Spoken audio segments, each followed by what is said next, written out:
This is the Big O Show. This is the Big O Show. There he is. After a big, big day in Coral Gables, well, at least a big start in Coral Gables. Obviously, it's only the beginning of many things to come, hopefully. Manny, what'd you think of Mario's press conference? Because I was ready to put on a uniform and knock some shit out, boy.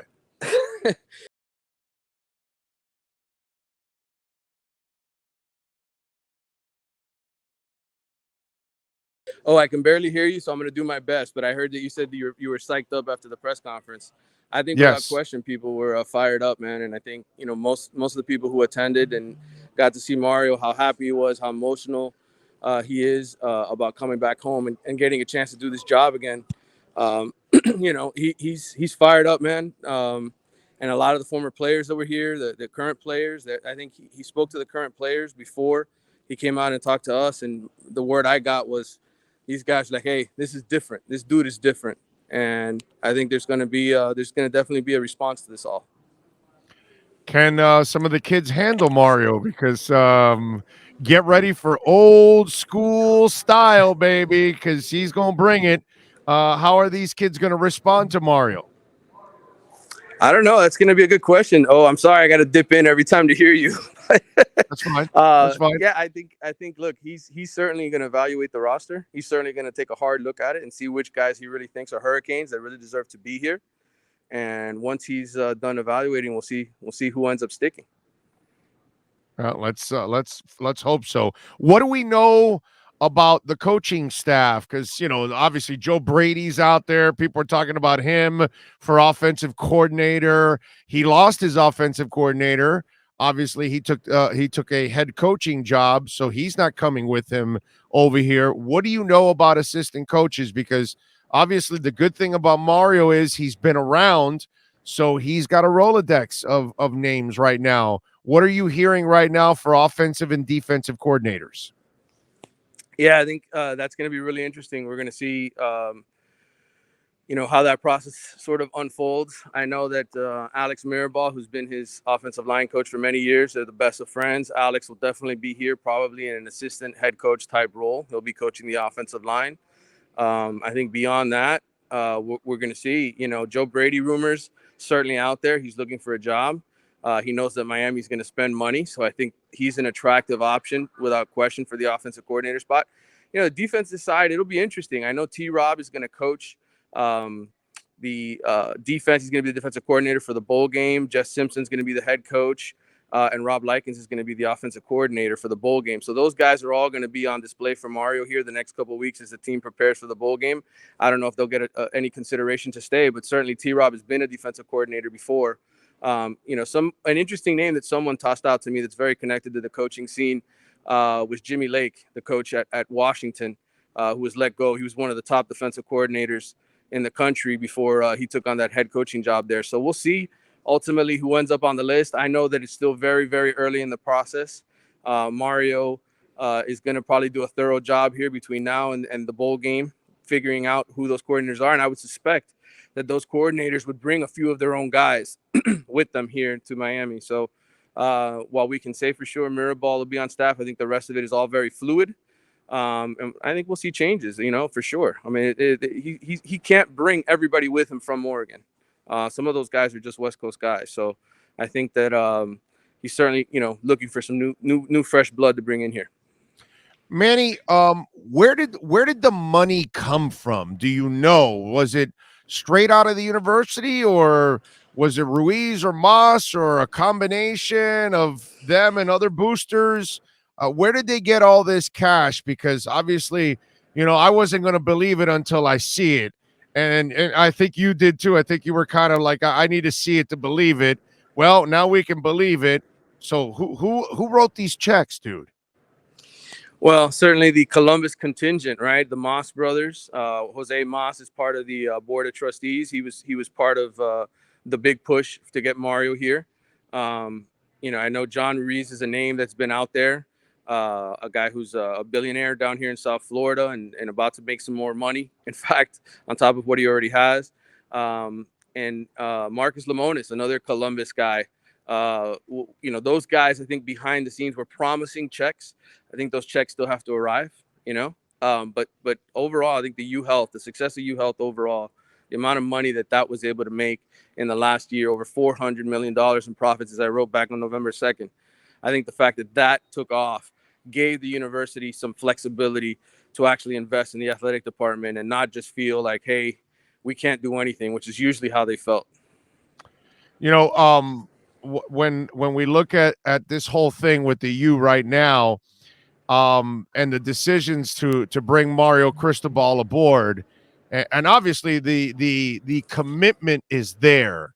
Was it really all about the Herb Street thing? Because I mean, man, this is one hell of a change for this university. All of a sudden, say, yeah, we're going to play football with the big boys now. Something we haven't done for 20 years. We haven't been willing to spend. Yeah, I think it really. Sorry. I think it really did come down to President Frank greenlighting all this and being called out by Kirk Herbstreit. I think that certainly resonated in the president's office. Nobody wants to be criticized. He's got a job to do at the university as far as not just the academic, but the hospital side and the three elements, the last one being the athletic side. I think once he got called out, it became this thing where they were going to be serious about spending and getting things right. And so that's where all that came from. That's the impetus for it. Ultimately, we'll see how far this goes. I mean, 10 years, $8 million a season is a huge commitment. They promised also to have the highest payroll in the ACC for assistant coaches. Clemson last year spent $8.4 million, and they were the top school in the ACC. I think Miami was somewhere around the 5 range between their coordinators and their assistants. So that's a big increase. But listen, Mario talked about it today. If you're going to, play for championships, you got to be serious. And he wouldn't have left Oregon if it wasn't, for the feeling that this was going to be serious and there was going to be serious commitments to winning here. All right. So the next question is, and again, I didn't believe that they would spend this kind of money, and they did. So they proved me wrong. Well, I also don't believe that John Ruiz can build a stadium on Coral Gables high ground. If he does, I need the man to run for president, because obviously if he can make that happen, he can make the House and Senate actually agree on shit. All right. So this guy can make worlds move if he can build a 50,000 seat stadium on the Coral Gables property there, which I doubt it. But all right, so tell me about this crazy ass story and this very motivated man. You tell me if it could actually happen. Well, I know John Ruiz's kids came to the University of Miami. Both of his sons were on the baseball team. I think his daughter was a cheerleader or on the band, something of that nature. So there is already a pre-existing connection. I think he donated over $1 million to the baseball team to help upgrade the facilities. So he's put money forth in the past, but building a stadium and what it would cost, that's a different scenario. But he's a billionaire, and if he's serious and he can get some people in Coral Gables to really fully commit to this, who knows what can happen. Obviously, you and I have lived here our whole lives. I don't think either of us believe for a second they would tear down Coral Gables High to build a football stadium. So I don't think that's the location. But certainly there could be other locations, right? I mean, the soccer team's been trying to build one over by the airport, right? Wasn't that the whole deal? They were going to build one. I mean, dude, he's got money. Knock down the Biltmore, bro. Knock down the Biltmore. Plenty of land there, right in the middle of that residential area.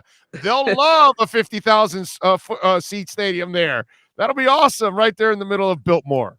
I honestly think the more realistic option, is right around Marlins Park. There's more land around there, right? I mean, you could probably buy those people out and tear up some of that area and just build another stadium across the street from Marlins. There'll be no traffic. Nobody shows up to Marlins Park anyway, right? So it's not like you're going to have much of a clash. Why are you doing that, bro? Andre Fernandez is back on the beat, and you're telling him he's covering nothing now. That is not right for your friend, right, bro? That's not how you treat your friends, okay?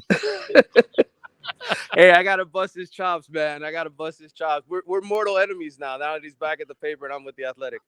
By the way, I was going to tell you, Tropical Parks, they're still not because that's where I think actually Ruiz can go. And, you could grease the city and there's plenty of space there. The highway's right next to it. The turnpike's 5 minutes up on Bird Road, or you can even use what's it called, Miller too, because you have the exit on the other side of Miller there for Tropical Park. Why not Tropical Park, dude? Yeah, I mean, I think that's the one location everybody's always said, Yeah, that's got the most land. I mean, that makes the most sense. The problem has always been, getting it off the ground. But hey, if a guy's going to put that kind of money towards it, who knows? Maybe he can convince some of the higher ups to get it done, man. do the former players now feel like they're going to get a red carpet type treatment and they're going to be around more? We're going to see them more, be a part of the off seasons, be on the sidelines, all that kind of stuff. We saw a lot of Mario's boys in attendance today. So I'm just wondering, is Mario going to go a little more old school in that sense? Well, what's funny is that I talked to Brett Romberg when this was over, and I said, so what does this mean? I go, you guys going to be on the sideline every week? Are you going to be at practice every day? He said, Manny, he goes, believe this or not, you're not going to hear a peep out of me and Joaquin Gonzalez. He says, we're going to be quiet. We're going to go radio silent. I go, why? He goes, because the guy in charge, we trust him. We know he's a Cane. We know what he's about. We don't need to come out here and emphasize anything. He says, if he wants us to come out, we'll be out here. But as far as former players complaining, he says, if we do that, we sound like a bunch of assholes, because everything that Mario believes in is what we believe in. So we know he's teaching them the right way. It was a different story when Manny Diaz and some of the other coaches were here. Yeah, no, there's no doubt. And, in the end, Manny, it kind of all works out. They always tell you when something bad happens to you, know how it is, Manny. We've been in this business together for a long time. So you have your ups and downs, right? And you lose a job or whatever, and you're in the middle of it. Everybody calls you and says, hey, man, hang in there, stay positive. Everything happens for a reason and all that stuff. Meanwhile, you're going, F that, bro. I'm pissed. I need to move, that kind of stuff, right? But the whole Mario thing being dissed for Al Golden, but if you really think about it, years later, this allowed him to have the Alabama experience, the Oregon experience, and you end up getting a better Mario Cristobal if you're the University of Miami. Unfortunately, you had to endure more pain to get there, but maybe you're going to get a better coach now than you would have if you would have hired him fresh out of FIU. Agree with that sentiment 1,000%. Oh, and you know what? I honestly believe, I know we haven't talked about Manny Diaz at all and we're forward looking, but I honestly think Manny Diaz is going to be a good coach someday. He just shouldn't have come to the University of Miami first. He needed to go somewhere else. Should have stayed at Temple. He should have stayed there, and he should have been able to cut his teeth there. I think that experience, learning what it takes to win, that's invaluable. And I think a guy like Manny will have success down the road. But without question, I think Mario is in a better position to have success here for those reasons. But let's also state, for the record, Mario's also the first coach to get real financial backing. Okay, so right, yes, he's at an advantage that no other coach has been here, has gotten. Things have gotten better. There's an indoor practice facility. The facilities are better overall. Oh, you can see behind me, right? Yeah, I mean, this didn't exist for most of my life, and now it's here. And now, that's something that you can sell when recruits come and visit. If Mario would have taken this job when Al Golden was here, he wouldn't have had the same success. No, you're right about that. But in the end, it still comes down to coaching, discipline, execution, winning. And they did that in the days. Well, I won't say discipline because they were so good, they could be undisciplined a bunch and still beat you by 30. But my point is they had the players that would get it done overall and the coaching that would get it done. For many years now, it just, even with Manny for 3 years, you just saw that wasn't an organized team. And he's a young coach and he still had to try to figure it all out. But, whether it's resources or not, they still haven't had the right guy. And, this guy just kind of feels like it's the closest thing to the right guy.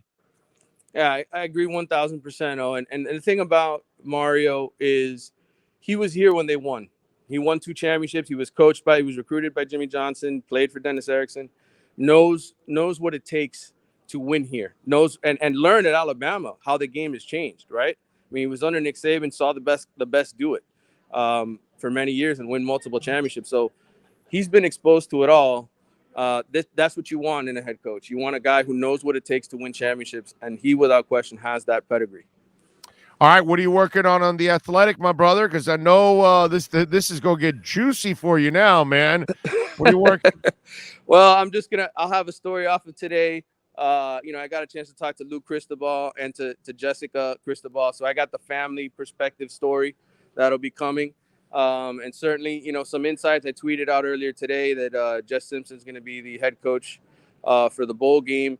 Travaris Robinson will be the DC, and Rob Likens will be the OC. So there's a little bit of tidbits on that. But as far as and listen, there's a whole lot of hot rumors about kids transferring here and recruits and who might end up being in the signing class. That'll all unfold in the days and weeks ahead. But I think right now, without question, they're in a position where things are heading up, a big way up compared to where it was had you brought Manny Diaz back.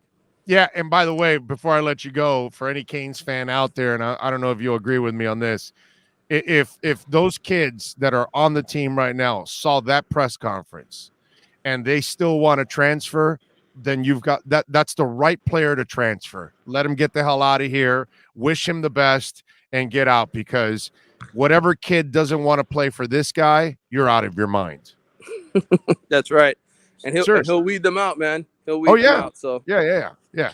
There's no doubt. By the way, Manny, one more thing. I said that last time, but one more thing for Mario. I was talking about this a little while ago.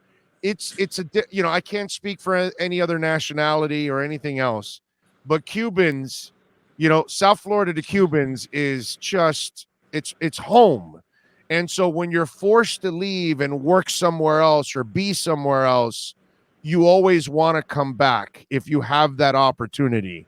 And with Mario and his family, I'm sure his wife, and I know his mom is also ill and all of that, but outside of the family having somebody ill, if you have a business that you can lure a Cuban back, this is the area that you want to throw that chum out, because you're going to get that Cuban to come back to South Florida, dude.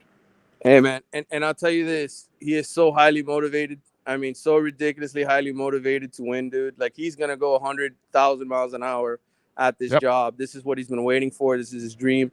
And he knows the pressure too, right? Because there is pressure on him to deliver.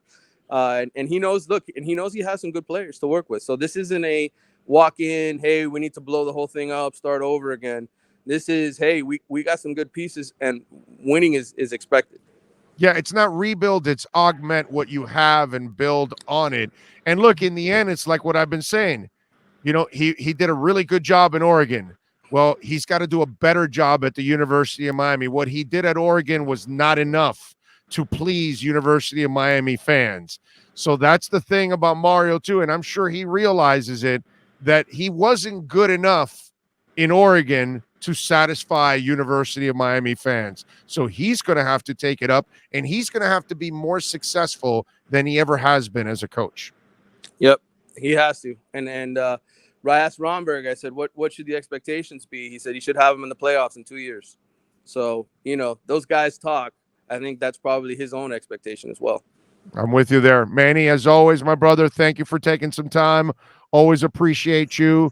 We will talk again on Friday. Hopefully we'll have more nuggets, and we'll get more news on the Canes. I appreciate you. Absolutely, brother. Take care. You got it. There you go. All right, man. That was an interesting interview. Ducking in, ducking out to listen to the questions. He's awesome. We gotta love him. Manny Navarro, baby, in our Canes wear, Miami Hurricanes.